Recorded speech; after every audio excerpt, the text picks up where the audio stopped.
are about a week away from my very favorite time of the year, the kickoff of the new NFL season. And to be precise, we are 7 days, 4 hours, 49 minutes, and 1 second before the Baltimore Ravens take on the Kansas City Chiefs in the season opener. But who's counting, right?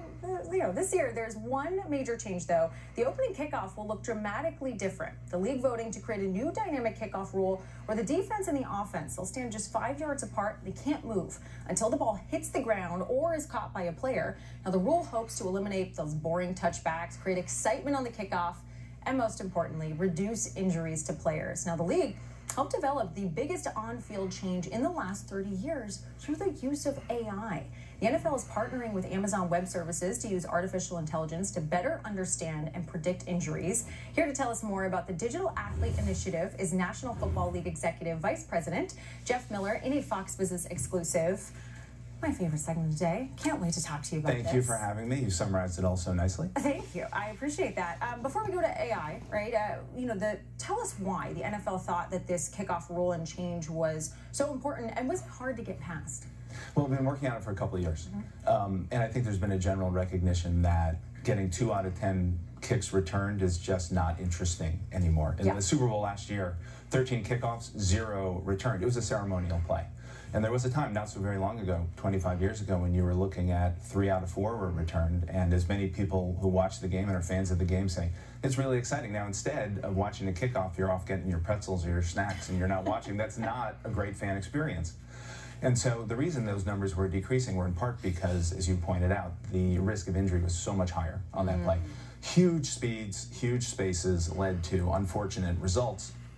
And so we wanted to create a play where we got more balls returned, create incentives for that to happen, and yet did it where the injury rate was more like a runner-pass play, a play from scrimmage. And so the coaches, the special team coaches, the competition committee came up with some ideas. We modeled it, as you pointed out, using some artificial intelligence to come up with something different. And now when fans watch, they're going to be like, that looks a little bit different. And we're like, it does. It does. But hopefully those twin goals of more kicks returned and a little bit safer play are going to come to fruition this next couple weeks. Well, and when I get more points in my fantasy football team with a kickoff return, I'm going to be happy. Good strategy. Okay, so the digital athlete was used to kind of model this out. So let's start there. I find this fascinating because you run player health and safety. You're using AI to build a more complete picture of what a player experiences. So first of all, what's the aim here? Well, that's exactly right. We collect so much information about any player on any given play, times all the players on the field, times all the games. So we have sensors in their shoulder pads, we know their speeds, we know their geolocation on the field. We have so many cameras, as fans know from watching the game. We know the equipment that they're wearing, we know the play type, and we know their position, on and on and on. So we're collecting all this information and went to AWS and said, hey, what can we do with all of this to better understand the player experience? And they helped us organize it. They helped us, sort of come up with some questions that we wanted to ask. For example, what is the risk of player injury who has this level of experience participating in this sort of way, having these sort of velocity, collisions, blocks, tackles, whatever, and we now have a model for that we call the digital athlete that all 32 clubs use in their locker room when they look at how players practice and get ready for the season. And apologies to interrupt you, but we actually have a video of kind of, I'm wondering if you can break down for us. Our folks in the control team will sort of put it up in a second.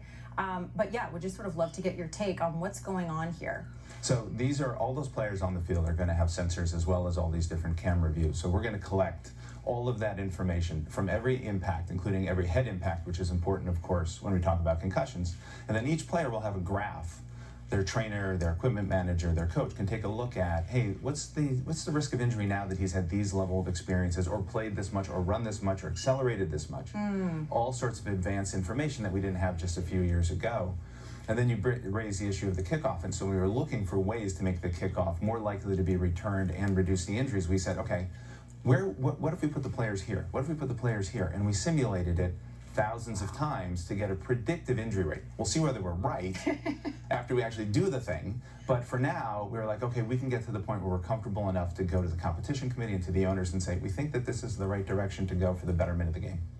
So really quick though, you mentioned head injuries, concussions, right? I mean, I remember that hit Tua took in the Bills game in 2022. I mean, he's talked about after that they thought about retiring.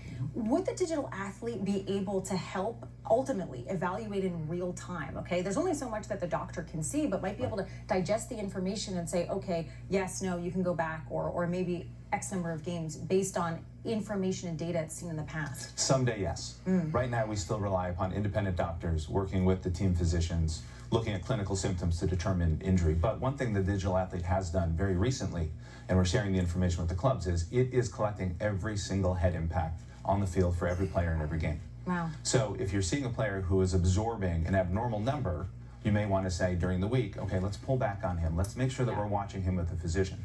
It's not a clinical tool to diagnose anything yet, but the day could come when we'll have a pretty good idea of what players are at risk. Wow. Okay, well, before I let you go, big news yesterday. The NFL is allowing private equity investment up to 10%. I think about this from a PE standpoint, okay? This is not your traditional PE investment. There's no governance control. There's no easy exit. Kind of feels like folks just want to be part of America's game for that brand halo. Well, they're welcome to, up to 10%, which is great. But I think it makes the league stronger because there are business needs and liquidity events that we can have as a result where we can grow our game, we can invest in our game. And these are very large institutions, each one of these clubs, and somewhat illiquid. And so this opportunity with potential investors to come in and help the clubs and the league fit particular business needs in the short term is going to make us stronger.